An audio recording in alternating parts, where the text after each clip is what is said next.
अंत तू ही है, अल्फा और ओमेगा तू ही है, दूतों की स्तुति भी तू ही है, बुद्धि और सब ज्ञान तू ही है।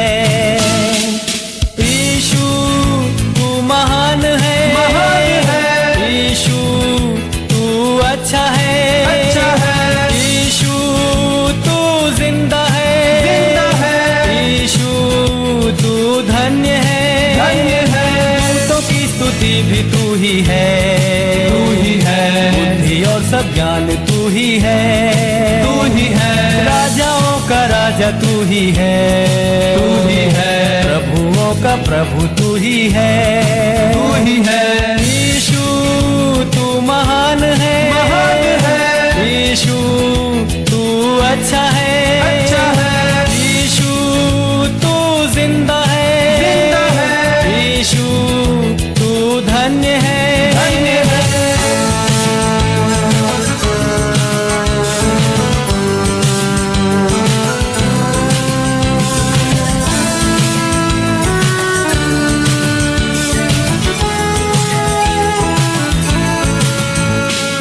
जीवन भरा पाप से मेरा, जग अंधेरा और अशुद्ध सारा, मेरे पापों से बचाने को मेरे लिए जीवन दिया है।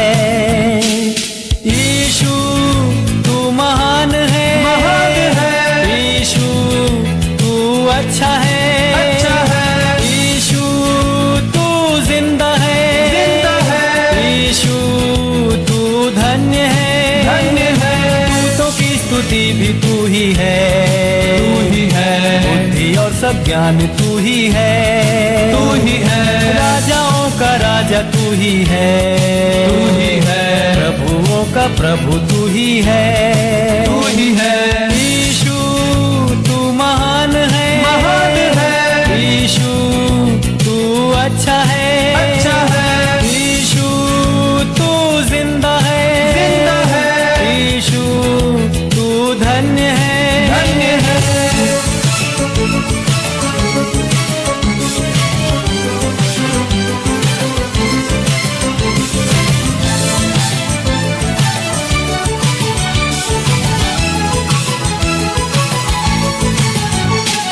सारे गुनहगारों के लिए अपना खून बहाया यीशु ने, खाई कोड़ों की मार भी दे सलीब पर उसने अपनी जान। यीशु तू महान है, यीशु तू अच्छा है, यीशु तू जिंदा है, यीशु तू धन्य है, दूतों की स्तुति भी तू ही है, बुद्धि और सब ज्ञान तू ही है, राजाओं का राजा तू ही है, प्रभुओं का प्रभु तू ही है, यीशु तू महान है, यीशु तू अच्छा है, यीशु तू जिंदा है, यीशु तू धन्य है।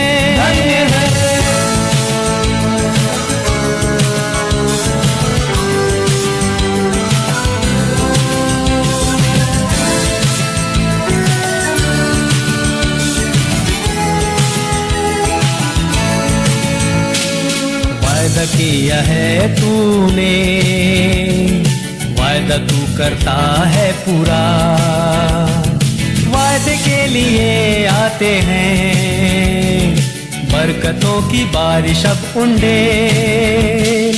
यीशु तू महान है, यीशु तू अच्छा है, यीशु तू जिंदा है, यीशु तू धन्य है, दूतों की स्तुति भी तू ही है, बुद्धि और सब ज्ञान तू ही है, राजाओं का राजा तू ही है, प्रभुओं का प्रभु तू ही है, यीशु तू महान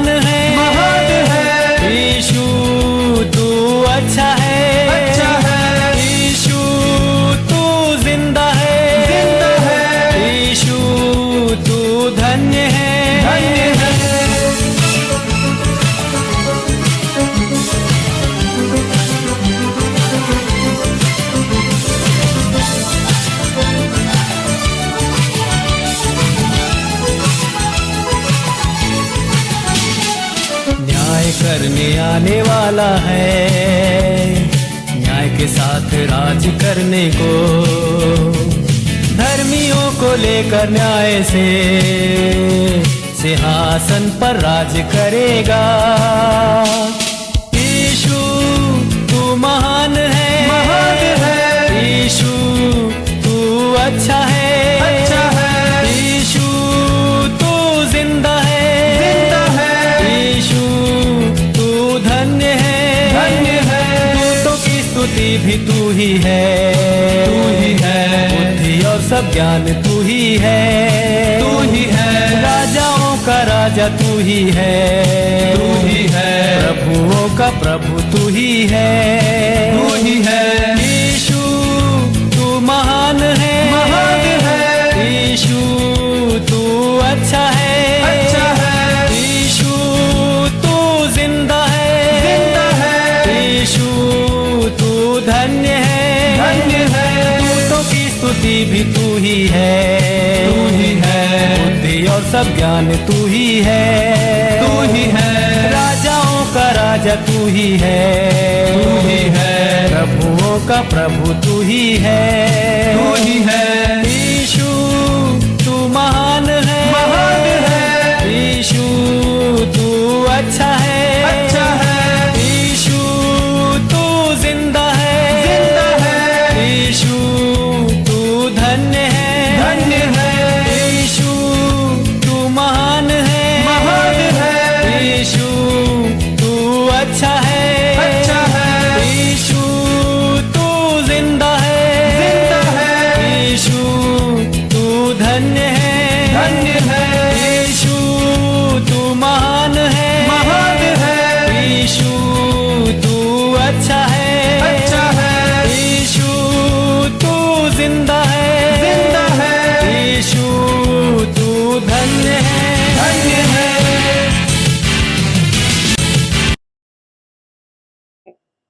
આ સમયે હું સૌ પ્રથમ ઈશ્વર પિતાનો આભાર માનું છું. ખ્રિસ્ત ઈસુના પ્રેમી નામમાં ધન્યવાદ આપતા આભાર માનું છું. આ વચનની સેવા જે મને તક પૂરી પાડી ગુજરાત ડાયોસિસ દ્વારા, તેના માટે માનવત રાઇટ રેવરન્ડ ડૉક્ટર સિલ્વાન્સેસ ક્રિશ્ચન, બિશપ ઓફ ગુજરાત તેમજ ડાયોસિસના તમામ અધિકારીગણનો આ સમય હૃદયના ઊંડાણથી હું આભાર માનું છું. તેમજ અમારા એરિયાડીન સાહેબ રેવરન્ડ રમેશ મચ્છાર સાહેબનો પણ આ સમયે હું આભાર માનું છું. આ સમયે જે મારી સાથે ઓનલાઈન બાઇબલ સ્ટડીમાં જોડાનાર તમામ સભ્યોને પણ આ બાઇબલ સ્ટડીમાં આવકાર કરું છું. આ સમયે આપણે પવિત્ર શાસ્ત્ર બાઇબલમાંથી વચનો વાંચીશું. તે પહેલાં આપણે બાઇબલના ગીતમાં જોડાઈશું. દેવના ધ્યાનથી જ્ઞાન શીખી ગણું, સર્વદા સત્યની સાથ ચાલુ. દેવના ધ્યાનથી જ્ઞાન શીખી ગણું, સર્વદા સત્યની સાથ ચાલુ, સર્વદા સત્યની સાથ ચાલુ. આપણે ઈશ્વર પિતાના વચનો વાંચીએ તથા સાંભળીએ. નવા કરારમાં પ્રેરિતોનું કૃત્ય તેનો 18મો અધ્યાય અને 24 થી 26 કલમ. આલેક્ઝાન્દ્રિયાનો વતની આપોલોસ નામે એક વિદ્વાન અને ધર્મલેખમાં પ્રવીણ યહૂદી એફેસસ આવ્યો. માણસને પ્રભુના માર્ગનું શિક્ષણ મળ્યું હતું અને ઘણો ઉત્સાહી હોવાથી તે ચોકસાઈથી ઈસુ વિશેની વાતો પ્રગટ કરતો તથા શીખવતો હતો. પણ તે એકલું યોહાનનું બાપ્તિસ્મા જાણતો હતો. તે હિંમતથી સભાસ્થાનમાં બોલવા લાગ્યો. પણ પ્રિસ્કિલાએ તથા આકુલાસે તેની વાત સાંભળી ત્યારે તેઓએ તેને પોતાને ઘેર લઈ જઈને દેવના માર્ગનો વધારે ચોકસાઈથી ખુલાસો આપ્યો. આ વાંચેલા વચનો પર ઈશ્વર આશીર્વાદ આપો. આમેન. પ્રાર્થના કરીએ. હે ઉચ્ચ અને ઉન્નત રાજ્ય સપન બિરાજમાન અમારા સ્વર્ગીય પિતા, આકાશ તમારું રાજ્યસન અને પૃથ્વી તમારું પાયાસન છે. હજારો ને લાખો દૂતો પરમેશ્વર પિતા નિરંતર તમારી સ્તુતિ અને આરાધનાના ગીતો થાકતા નથી અને વિસામો લેતા નથી એવા પવિત્ર ઈશ્વર તમે અમને મળ્યા છો, માટે તમારો આભાર માનીએ છીએ. આ સમયે પરમેશ્વર પિતા ગુજરાત ડાયોસીસ દ્વારા જે ઓનલાઈન બાઇબલ સ્ટડીની સેવા પૂરી પાડવામાં આવી તેના માટે પરમેશ્વર પિતા આભાર માનીએ છીએ. પરમેશ્વર પિતા બાઇબલ સ્ટડી દ્વારા દરેકના જીવનોમાં પરમેશ્વર પિતા તમે કાર્ય કરો, તમે વાત અને વ્યવહાર કરો, અને આ થકી પરમેશ્વર પિતા અમે હંમેશા તમારી પાછળ ચાલનારા બાળકો બનીએ, અને પરમેશ્વર પિતા તમારું વચન હંમેશા અમારા પગોને સારું દીવારૂપ બની રહે, અને પરમેશ્વર પિતા એ રીતે અમે તમારી સાથે ચાલનારા બાળકો બનીએ તેવી કૃપા આ સમયે થવા દો. જ્યારે અમે મનન કરીએ, શીખીએ, ત્યારે પરમેશ્વર પિતા તમે મારા મુખના શબ્દો બનો પરમેશ્વર પિતા, સહાય તથા દોરવણી પૂરી પાડો, અને સાંભળનાર સર્વને પરમેશ્વર પિતા આજની બાઇબલ સ્ટડી દ્વારા દરેકને આ વચનોનો આશીર્વાદ મળે તેવી કૃપા તમે થવા દેજો. પરમેશ્વર પિતા આ સમયે તમારા હાથમાં સોંપાતા કરેલી પ્રાર્થના પ્રભુ ઈસુ ખ્રિસ્તના નામમાં માંગીએ છીએ બાપ, સાંભળો સ્વીકાર કરો. આમીન.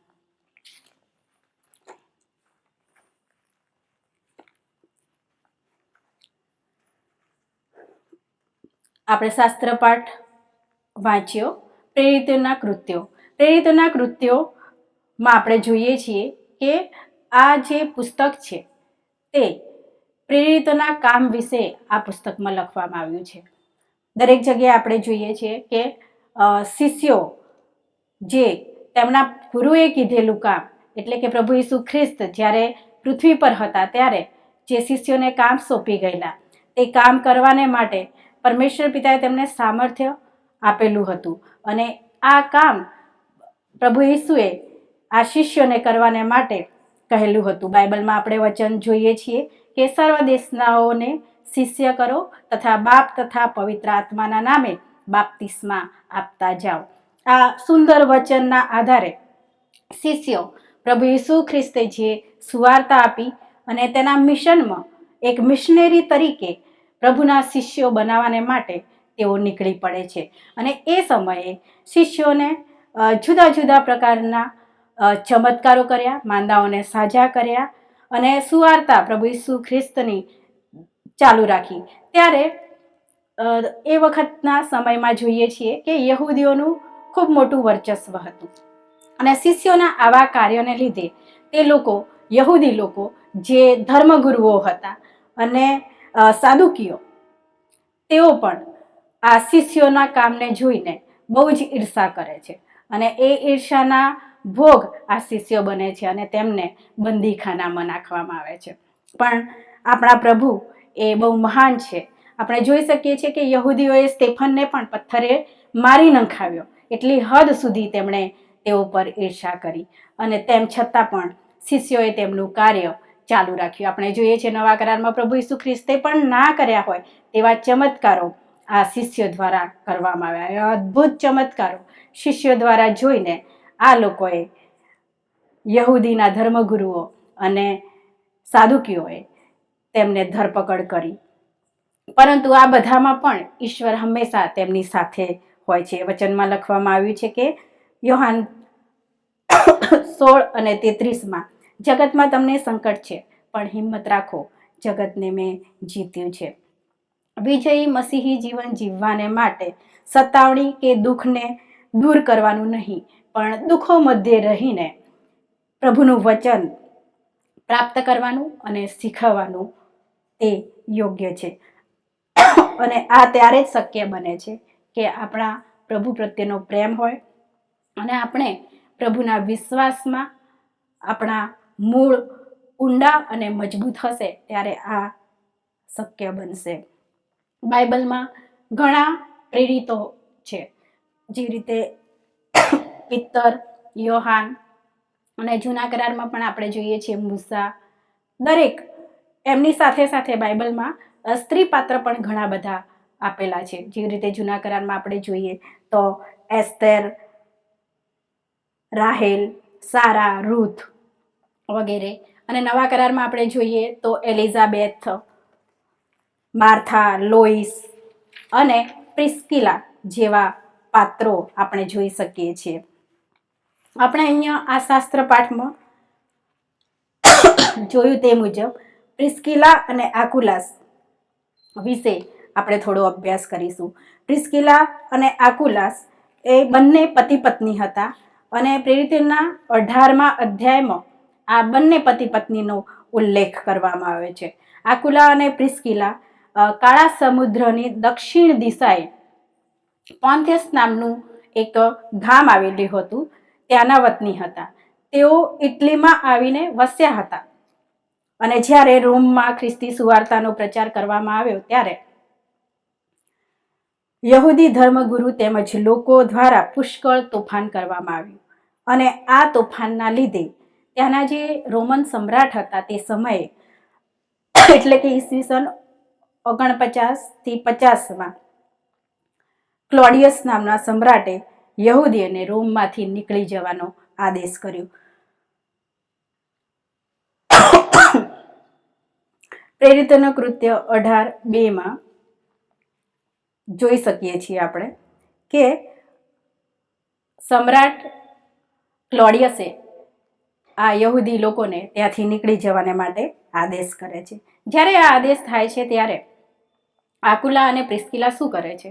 એ કુટુંબ ત્યાંથી નીકળીને કરન્થી શહેરમાં જાય છે અને કરન્થી શહેરમાં જઈને તે એક નવા શહેરમાં જઈને ત્યાં વસવાટ કરે છે. પ્રેરિતોનું કૃત્ય 18:1 પ્રમાણે જોઈએ તો બીજી બાજુ પાઉલ પણ કરન્થીમાં આવે છે. પાઉલ તેની ત્રીજી મુસાફરી એથેન્સથી ચાલુ કરે છે અને એથેન્સથી ચાલુ કરીને તે કરન્થીમાં આવે છે અને કરન્થીમાં આવ્યા પછી તે પાઉલ પ્રિસ્કિલાના ઘરે આવે છે. હવે આપણને પ્રશ્ન થાય કે પાઉલ આકુલાસ અને પ્રિસ્કિલાને ઘરે કેમ જાય છે? તો આપણે એ વાત જાણવી જરૂરી છે કે આકુલા અને પ્રિસ્કિલા બંને પતિ પત્ની હતા અને તેમનો વ્યવસાય જે હતો તે તંબુ વણવાનો હતો. તે સમયે આપણે જોઈએ તો લોકો એક જગ્યાએથી બીજી જગ્યાએ જતા હતા અને રસ્તામાં એ તંબુનો ઉપયોગ બહુ થતો હતો. આપણે જૂના કરારમાં જોઈએ છીએ કે તંબુ બાંધીને જે અરણ્યમાં 40 વર્ષની મુસાફરી હતી મૂસાના સમયમાં, તે વખતે તંબુ બાંધીને એ લોકો રહેતા હતા. એવી એ જગ્યા હતી માટે તંબુ વણવાનો જે વ્યવસાય હતો તે એમનો બહુ સારી રીતે વિકાસ પામેલો હશે એવું માનવામાં આવે છે. પ્રિસ્કિલા પણ આ વ્યવસાયમાં જોડાયેલી હતી અને પાઉલ એનો પણ ધંધો એ આ તંબુ બનાવવાનો સીવવાનો હતો અને આ તંબુ સીવવાના ધંધાને લીધે તેઓ એકબીજાને મળે છે અને ત્યાં આકુલા અને પ્રિસ્કિલા પાઉલને તેમના ઘરે રાખે છે. પાઉલ નો ધંધો એ તંબુ સીવવાનો હતો એટલા માટે પાઉલને એક જગ્યાએથી બીજી જગ્યાએ જઈને ઓર્ડર્સ લેવા પડતા હશે, એમને એ વસ્તુ આપવાની રહેતી હશે. એ રીતે એક જગ્યાએથી બીજી જગ્યાએ જાય છે. સાથે સાથે આકુલા અને પ્રિસ્કિલા પણ તેમની સાથે જાય છે અને આકુલા અને પ્રિસ્કિલા બંને જણ તેમની સાથે સાથે રહે છે અને આ વ્યવસાયમાં ભાગીદાર બને છે.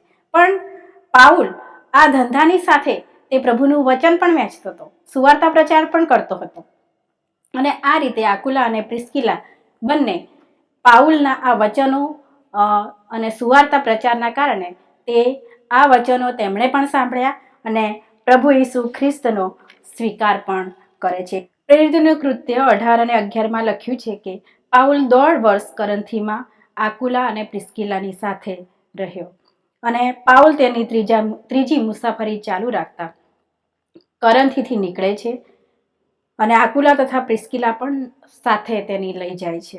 એફેસસમાં તેઓને છોડીને પાઉલ તેમની ત્રીજી મુસાફરી આગળ ચાલુ રાખે છે. એફેસસમાં આપોલોસ નામે એક વ્યક્તિ હોય છે, તેની સાથે મુલાકાત આકુલા અને પ્રિસ્કિલાને થાય છે. પ્રેરિતોનું કૃત્ય 18 અને 24મી કલમમાં લખવામાં આવ્યું છે કે એલેક્ઝાન્ડ્રિયાનો વતની આપોલોસ નામે એક વિદ્વાન અને ધર્મલેખોમાં પ્રવીણ યહૂદી એફેસસ આવ્યો હવે આ આકુલા અને પ્રિસ્કિલા જ્યારે એફેસસમાં હોય છે ત્યારે અહીંયા આપોલસ આવે છે, અને આપોલસ વિશે આપણે જાણીએ તો તે ઇજિપ્તનું એક મોટી વસ્તી ધરાવતું જે શહેર હતું એલેક્ઝાન્ડ્રિયામાં તે મોટો થયો હોય છે, અને તે યહૂદી ધર્મશાસ્ત્રનો બરાબર જાણકાર હોય છે. નિયમોને બરાબર જાણનાર એક યહૂદી વ્યક્તિ આ આપોલસ હોય છે. અને અહીંયા 24મી કલમમાં જોઈએ છે કે એ વિદ્વાન માણસ હતો અને ધર્મલેખમાં પ્રવીણ એટલે કુશળ વ્યક્તિ હશે, શિક્ષણમાં આગળ પડતી વ્યક્તિ હશે. 1 કોરિન્થી 1 અને 12 લખવામાં આવ્યું છે તેમ કે મારો કહેવાનો અર્થ એ છે કે તમારામાંનો કોઈ કહે છે હું તો પાઉલનો છું, અને કોઈ હું તો આપોલોસનો છું, કોઈ કેફા અને કોઈ ખ્રિસ્તનો. હવે અહીંયા કરંથીમાં આપણે આ 1 કોરિન્થી 1 અને 12 જોઈએ છીએ કે પાઉલ ની સમકક્ષ આપોલસને બતાવવામાં આવે છે, અને કેફા તથા ખ્રિસ્તની સમકક્ષ પણ અહીંયા બતાવવામાં છે. આ કલમ દ્વારા આપણે જાણી શકીએ છીએ કે આપોલસ એ પાઉલના સમાંતર હશે, એટલો વિદ્વાન હશે, એટલો શિક્ષણમાં પ્રવીણ વ્યક્તિ હશે, તો જ એનું કમ્પેરિઝન અથવા તો એની બરાબરી પાઉલની સાથે કરવામાં આવી છે. પ્રેરિતોના કૃત્ય 18 અને 25 લખ્યું છે એ માણસને પ્રભુના માર્ગનું શિક્ષણ મળ્યું હતું, ઈશ્વરના માર્ગનું શિક્ષણ મળ્યું હતું, અને ઘણો ઉત્સાહી હોવાથી તે ચોકસાઈથી ઈસુ વિશેની વાતો પ્રગટ કરતો તથા શીખવતો હતો, પરંતુ તે એકલું યોહાનનું બાપ્તિસ્મા જાણતો હતો. અહીંયા લખવામાં આવ્યું છે 25મી કલમમાં કે તે પ્રભુનો માર્ગ જાણતો. પ્રભુનો માર્ગ એ તે વખતના જે પ્રભુના અનુયાયીઓ હતા તે પ્રભુનો માર્ગ, ઈશ્વરનો માર્ગ એ રીતે સંબોધન કરીને પ્રચાર કરતા હતા. અને કહે છે કે આ પ્રચારમાં તે આપોલસ બહુ ઉત્સાહી માણસ હતો. ઉત્સાહી માણસ કોને કહી શકીએ આપણે? કોઈને કોઈ બાબતમાં જોશ હોય અથવા તો કામ કરવાની બહુ લગન હોય, એવી વ્યક્તિને ઉત્સાહી વ્યક્તિ કહી શકાય. અને તે તેનું કામ ચોકસાઈથી ઈસુ વિશેની વાત પ્રગટ કરતો હતો. એટલે આમ જાણકારી ખાતર જાણેલું હોય અને પ્રચાર કરતો હોય એ રીતે, પણ ચોક્કસ એ ધર્મશાસ્ત્રમાં પ્રવીણ માણસ હતો, માટે એ ચોક્કસ બાબતો જાણીને પછી જ તે ઈસુ વિશેનું જ્ઞાન પ્રગટ કરતો હતો. અને તે શું જાણતો હતો કે યોહાન બાપ્તિસ્માનું જે પસ્તાવાનું બાપ્તિસ્મા હતું તે જ જાણતો હતો. અને આ સમયે આપણે પ્રેરિતોના કૃત્ય 18 અને 26મી કલમમાં જોઈએ છીએ કે તે હિંમતથી સભાસ્થાનમાં બોલવા લાગ્યો, પણ પ્રિસ્કિલાએ તથા આકુલાસે તેની વાત સાંભળી ત્યારે તેઓએ તેને પોતાના ઘેર લઈ જઈને દેવના માર્ગમાં વધારે ચોકસાઈથી ખુલાસો આપ્યો. કેમ આકુલા અને પ્રિસ્કિલાને ચોકસાઈથી ખુલાસો આપવો પડ્યો? કારણ કે આપોલસ એ યોહાનનું જે પસ્તાવાનું બાપ્તિસ્મા હતું તે જ જાણતો હતો. પ્રભુ ઈસુ જે બાપ્તિસ્મા આપે છે તેના વિશે જાણતો ન હતો. પ્રેરિતોના કૃત્ય 19 લખ્યું છે તે મુજબ કે પ્રભુ ઈસુના નામે અને પવિત્ર આત્માનું બાપ્તિસ્માની જાણકારી તેને હતી નહીં. માટે આકુલા અને પ્રિસ્કિલાએ ચોકસાઈથી તેને આ બાપ્તિસ્મા વિશે, પવિત્ર આત્માના બાપ્તિસ્મા વિશે તેને સમજ આપે છે. તેઓ આપોલસને પોતાને ઘરે જઈને બતાવે છે. અહીંયા 18મી કલમ 18મો અધ્યાય અને 26મી કલમમાં લખવામાં આવ્યું છે કે આકુલા અને પ્રિસ્કિલા તેની વાત સાંભળી ત્યારે તેઓએ તેને પોતાના ઘેર લઈ જઈને દેવના માર્ગમાં વધારે ચોકસાઈથી ખુલાસો આપ્યો. આકુલા અને પ્રિસ્કિલા, આ સેવક જે આપોલસ હતો, તેને એ સમયે કશું કહેતા નથી, પણ તેને ઘરે બોલાવીને તેને ચોકસાઈથી આ બાપ્તિસ્મા વિશેની વાત કરે છે. આકુલા અને પ્રિસ્કિલાના જીવન દ્વારા આપણે કઈ બાબતો શીખી શકીએ, અથવા તો કઈ બાબતો આપણે તેમના જીવનો દ્વારા અમલમાં મૂકી શકીએ? તો પહેલી બાબત છે, પ્રિસ્કિલા એક સારી પત્ની હતી. પ્રિસ્કિલા આકુલાની સાથે હંમેશા તેની પડખે ઊભી રહેનારી એવી સારી પત્ની હતી. જ્યારે તે પોન્તસથી નીકળે છે, ઇટલી આવે છે, ઇટલીથી રોમમાંથી પછી જ્યારે તેમને કાઢી મૂકવામાં આવે છે ત્યારે તે કરંથીમાં આવીને રહે છે, અને કરંથીથી એફેસસ. એટલે એમની જે મુસાફરી હતી તે જુદી જુદી જગ્યાએ જવાની રહેતી હતી. એ સમયે પ્રિસ્કિલા તેને દરેક વખતે આકુલાને સપોર્ટ કરે છે અને દરેક જગ્યાએ જાય છે, તેની સાથે જ રહે છે, તેની પડખે ઊભી રહે છે. તે પ્રિસ્કિલા તેના વ્યવસાયમાં પણ તેની સાથે રહે છે અને તેની સેવાઓમાં સાથે રહે છે. આમ દરેક જગ્યાએ જઈને તે તેના પતિની સાથે રહીને એક સારી પત્ની તરીકેનો અહીંયા તેનો પ્રતિભાવ આપે છે. આ કુટુંબ દ્વારા અતિથિ સત્કાર કરવામાં તત્પરતા દેખાય છે. કેવી રીતે અતિથિ સત્કાર કરે છે? પાઉલ 1.5 વર્ષ સુધી તેમના ત્યાં રહ્યો. આપણે કોઈ એક વ્યક્તિને રાખવી હોય તો કેટલું કામ વધી જાય, જમવાનું બનાવવામાં વધી જાય, વાસણો વધી જાય, દરેક જગ્યાએ કામ વધી જાય.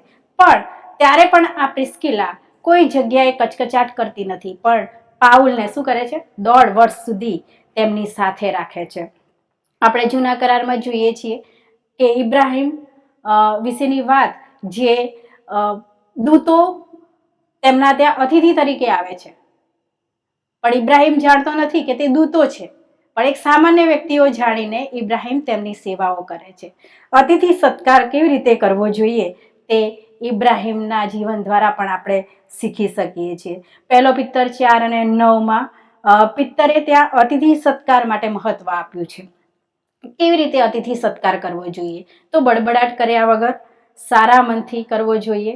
કોઈ પણ પ્રકારની સંકોચ કે કોઈ પણ પ્રકારનો કચકચાટ આપણે અતિથિ સત્કારમાં આવવો જોઈએ નહીં. અને આ આકુલા અને પ્રિસ્કિલાના જીવન દ્વારા આપણે શીખી શકીએ છીએ કે તેમણે પાઉલની સાથે રહીને કેવી રીતે સેવા કરી અને પાઉલને તેમની સાથે રાખીને તેના કુટુંબના સભ્ય તરીકે જોડે રાખ્યા અને તેમણે દરેક બાબતમાં તેમણે સાથે રહીને કામ કર્યું. આમ અતિથિ સત્કારનો ઉત્તમ નમૂનો આપણે અહીંયા આકુલા અને પ્રિસ્કિલા માટે જોઈ શકીએ છીએ. આપણે પ્રશ્ન થાય છે કે આપણે અતિથિ સત્કાર કરીએ છીએ તો કેવી રીતે કરીએ છીએ? કચકચાટ, જે રીતે પિત્તરે કીધું કે અતિથિ સત્કાર એ કચકચાટ કર્યા વગર કરવો પડે, સારા મનથી કરવો પડે. કેવી રીતે આપણે આજે અતિથિ સત્કાર કરીએ છીએ? આપણે અતિથિ સત્કારમાં આગળ જોઈએ તો 1 કોરિન્થી 16 અને 19માં લખ્યું છે કે આસિયાની મંડળીઓ તમને સલામ કહે છે. આકુલાસ, પ્રિસ્કિલા તથા તેઓના ઘરમાં એકઠી થતી મંડળી પ્રભુ તમને ઘણી સલામ કહે છે. અહીંયા આપણને આ કલમમાં જોવા મળે છે કે આકુલા અને પ્રિસ્કિલા એક એવા સેવકો હતા જે તેમના ઘરમાં મંડળી બેસતી હતી, સંગત થતી હતી. અને આપણે જોઈએ છીએ કે આપણા ઘરમાં એક દિવસની સંગત રાખી હોય તો આપણે કેટલી બધી તૈયારી કરવી પડે. પણ આકુલા અને પ્રિસ્કિલા તો એમનું ઘર જ આ સંગતિને માટે, પ્રભુના પ્રચારને માટે, પ્રભુના વચનો લોકો સાંભળી શકે તેના માટે તેમણે પોતાનું ઘર ખુલ્લું રાખ્યું હતું. ને આપણે અહીંયા જોઈ શકીએ છીએ કે કેટલી અગવડતા પડે. રોજની સંગત બેસવાથી આપણે પણ મર્યાદામાં રહેવું પડે.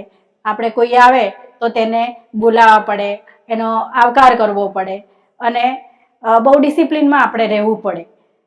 પણ અહીંયા તે સમયે પણ આકુલા અને પ્રિસ્કિલા કોઈ પણ કચકચાટ કર્યા વગર આ મંડળીનો અતિથિ સત્કાર કરે છે અને દરેકને પ્રેમથી આવકારે છે. જો આપણે પ્રભુ ઈસુ ખ્રિસ્તના પ્રેમમાં છીએ ત્યારે જ આપણે આ વસ્તુ કરી શકીએ છીએ. પ્રભુ ઈસુએ આપણને પ્રેમ કર્યો, યહોવા બાપે આપણને પ્રેમ કર્યો, માટે તેમના એકના એક દીકરા ઈસુ ખ્રિસ્તને આપણા માટે આપી દીધો. પ્રભુ ઈસુ ખ્રિસ્તે આપણા માટે શું ના કર્યું? તેમણે ઠઠ્ઠા, મસ્કરી વેઠી, કચડાયા, વિંધાયા તથા આપણા પાપોનો બોજ તેમના માથે લઈને આપણા માટે બલિદાન આપ્યું. શું આજે આપણે સેવકોને અતિથિ સત્કાર કરવાને માટે તૈયાર છીએ? ત્રીજી બાબત એ છે કે સેવકોને પ્રોત્સાહન અને વિશ્વાસમાં વધુ દ્રઢ કરતું કુટુંબ. અહીંયા આપણે જોઈએ છીએ પ્રેરિતોના કૃત્યો 18 અને 26માં કે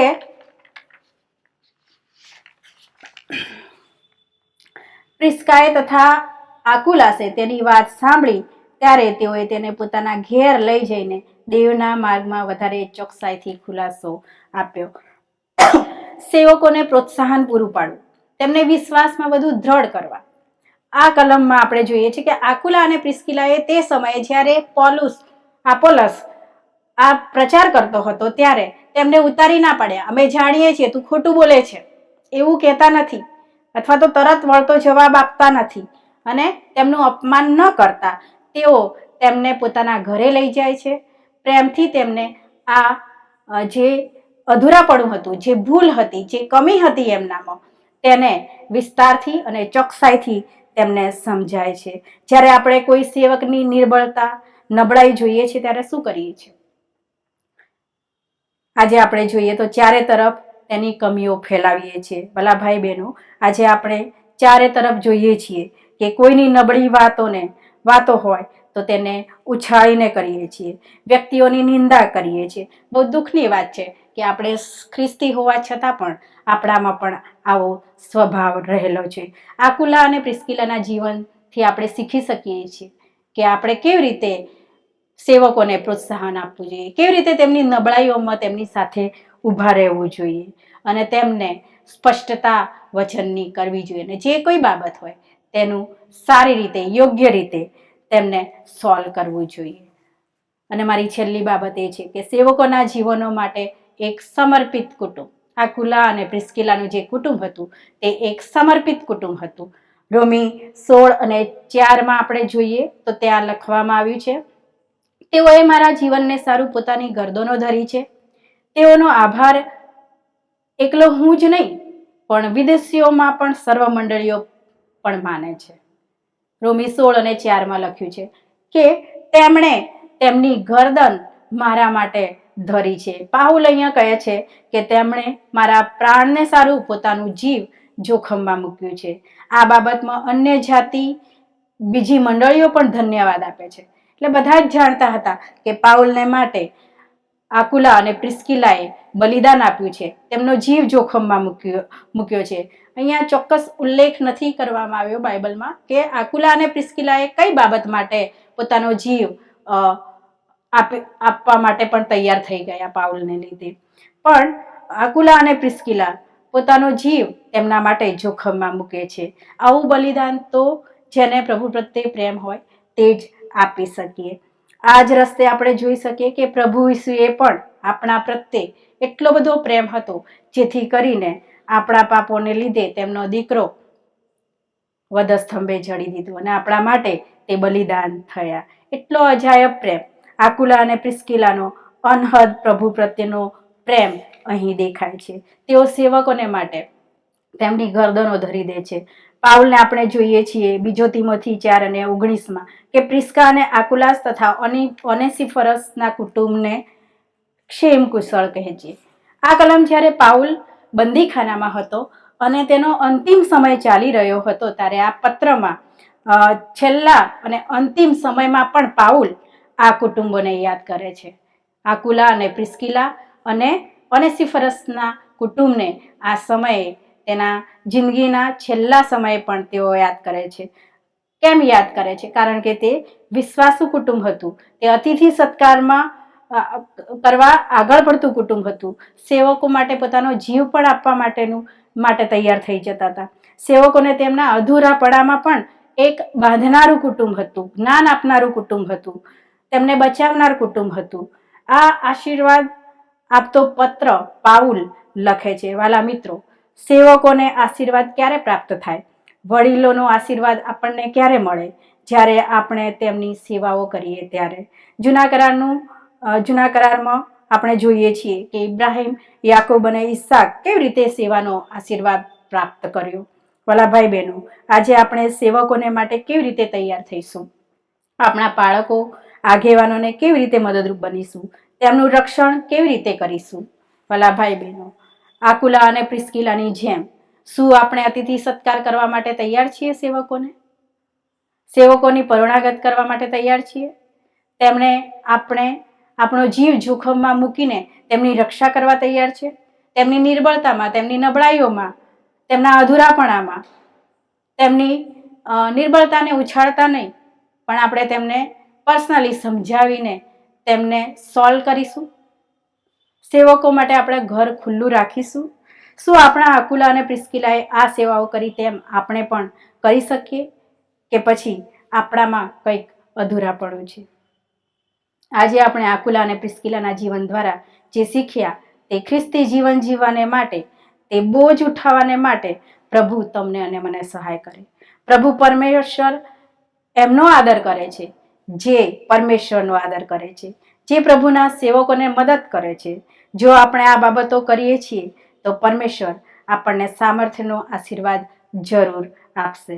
પ્રભુ આ વાતો સમજવાને માટે તમને અને મને સહાય કરે. આમેન. Thank you. પ્રાર્થનામાં જોડાઈએ. પવિત્ર પવિત્ર પરમેશ્વર પિતા, આ સમયે પરમેશ્વર પિતા તમારો ખૂબ જ આભાર માનીએ છીએ. તમે હંમેશા અમારી સાથે ને પાસે રહ્યા છો.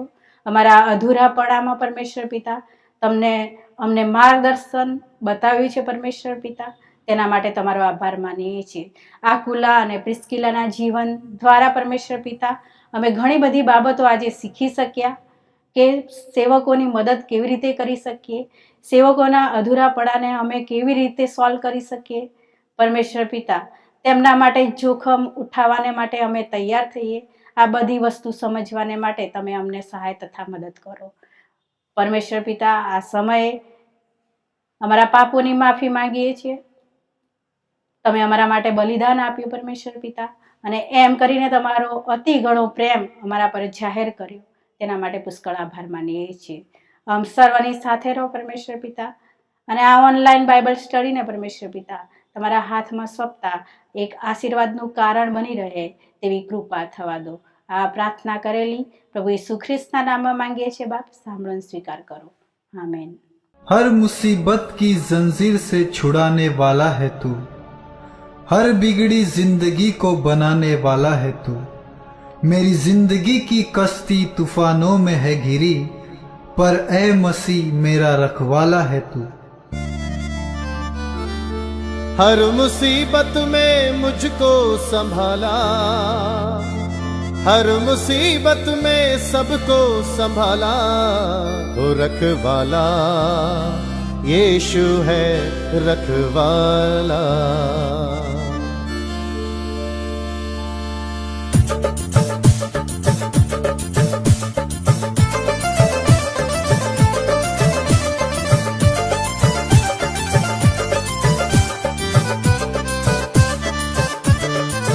रखवाला यीशु है रखवाला,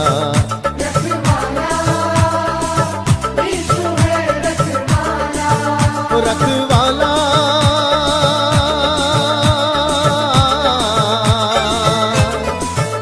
रखवाला रखवाला रखवाला रखवाला यीशु है रखवाला.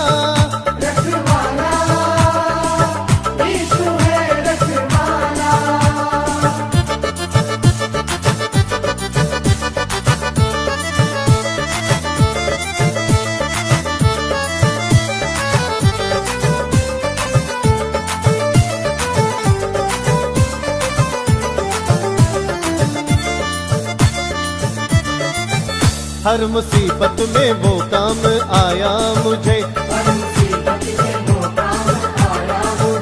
मरते मरते यीशु ने बचाया मुझे, मरते मरते यीशु ने बचाया मुझे.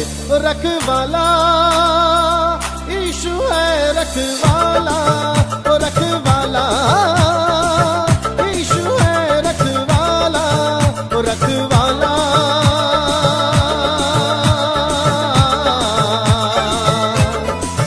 रखवाला रखवाला रखवाला रखवाला यीशु है रखवाला.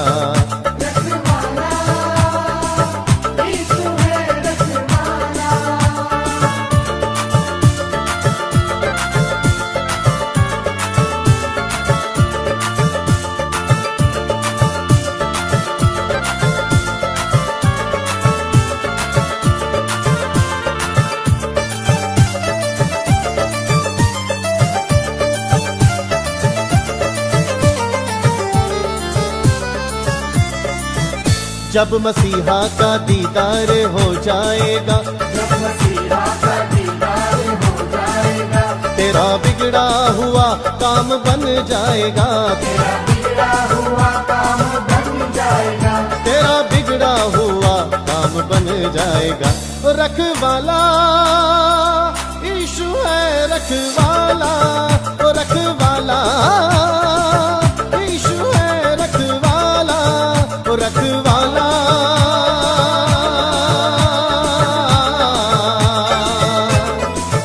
रखवाला रखवाला रखवाला रखवाला यीशु है रखवाला।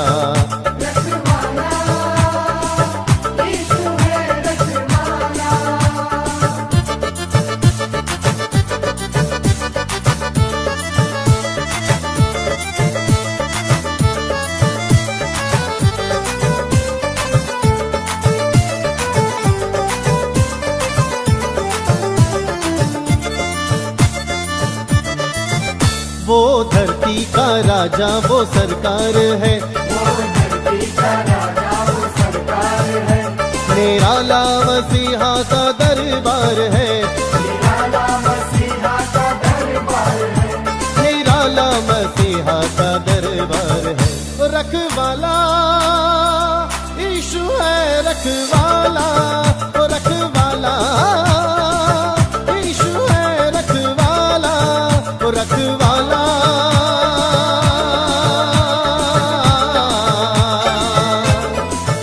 रखवाला रखवाला रखवाला रखवाला यीशु है रखवाला, रखवाला यीशु है रखवाला।